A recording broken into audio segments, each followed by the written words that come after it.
Welcome to the Learning Pines YouTube. We hope this video helps. You start by getting power and permissions out of the way. Charge your Beats to a usable level and power them on so they can broadcast. On your Android, open Settings, then Bluetooth, and leave that page visible. The phone actively scans when you stay there. Once done, press and hold the Beats power button about 5 seconds until the LED flashes.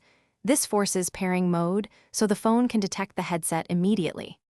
With pairing mode active on the headphones, go back to Android's Bluetooth list and scan if needed. When you see Beats Studio Pro appear, tap it. Android kicks off the pairing handshake. You may be asked to confirm a code or allow audio/media permissions. Accept these so calls and media route correctly. Once paired, Android typically shows connected for calls and media. If asked about location or contacts, grant only what you need for features like device finding. After pairing, make sure to choose the Beats as the audio output both in media controls and call settings so sound routes properly. If you notice dropouts or low volume, check for firmware updates using the Beats Companion app or the device manufacturer's updater. Updates often fix Bluetooth stability.